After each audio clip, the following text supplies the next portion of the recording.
Jungle.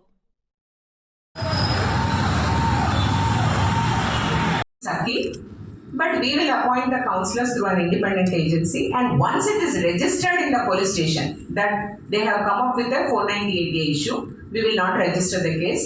3 mandate.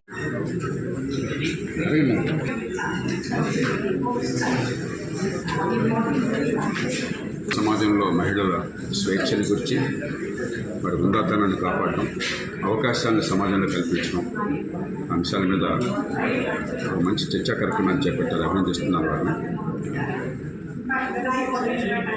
మన సమాజం కానీ, ప్రభుత్వాలు కానీ, రాజకీయ పార్టీలు కానీ గత 75 ఏళ్ళు మీరు చూసినట్లయితే అద్భుతమైన ప్రగతి సాధించిన ఈ విషయం. మన రాజకీయాన్ని రోజు తిడుతుంటాం.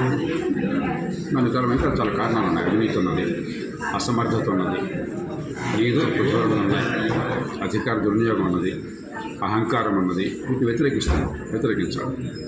అదే సమయంలో మన రాజకీయ ప్రక్రియ పార్టీలకు అతీతంగా స్వతంత్ర పోరాట విలువల కారణంగా సమాజ సంస్కరణ విషయంలో అద్భుతమైనటువంటి ఏకగ్రీవంగా ఏకాభిప్రాయాన్ని సాధించి చట్టాలు లేకపోతే నిబంధనలు రూపొందించారు. అందుకు వారిని అభినందించారు.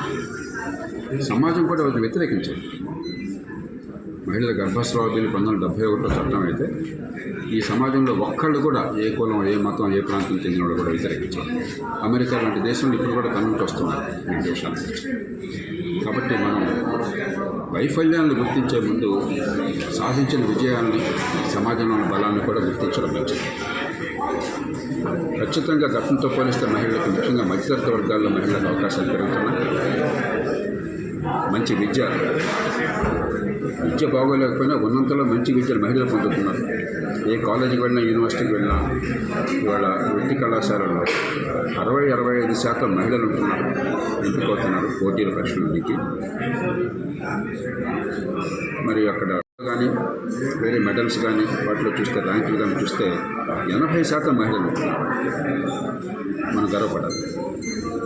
కానీ ఇప్పటికి కూడా మగపిల్లల్ని పెంచే తీరులో మగపిల్లలు ఓ రకంగా చూడడం, ఆడపిల్లలు కూడా పెంచారు. ఆడపిల్లలు చాలా పొందిగ్గా క్రమశిక్షణతో ఉంటే మగపిల్లలు కొంచెం ఆకతాయితనంగా, ఆడపిల్లలు ఎడిపించడం జన్మ హక్కు అన్నట్టుగా ఇంకా పెరుగుతుంది. అది మన మన వైఫల్యం. కుటుంబాలు మార్పు రావాలి. పెద్ద సమస్య వచ్చి ఒక దారుణ అత్యాచారం జరిగాక స్పందించడం కాకుండా రోజువారీగా చిన్న స్థాయిలో జరిగే హింస ఆడపిల్లల మీద టీజింగ్, ఏడిపించడం, అల్లరి చేయటం.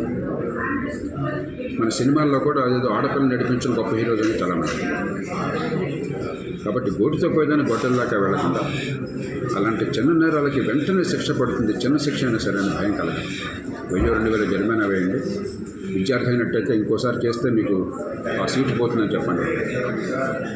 ఉద్యోగం కోరే వాళ్ళైతే ఉద్యోగార్హత కోల్పోతారని చెప్పండి. సమాజంలో ఒక ప్రశాంత వాతావరణం వస్తుంది.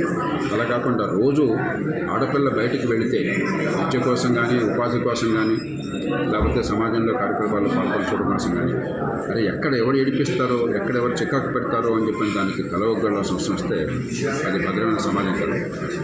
కొన్ని మార్పులు చేర్పులు చేసినట్లయితే ఖచ్చితంగా ఈ దేశంలో మహిళలకు మరింత పాత్ర పెరుగుతుంది. అందులో మనందరం సహకరిస్తామని మహాత్మా గాంధీ చెప్పారు. మహిళల విముక్తి, మగవాళ్ళ విముక్తి కూడా. మహిళలకు వేరే విముక్తి, మగవాళ్ళకి వేరే విముక్తి. మహిళల్ని బానిసత్వంలో ఉంచితే మగవాళ్ళకి కూడా బానిసత్వం. దాన్ని గుర్తుంచుకుని ఆశిస్తూ సెలవు.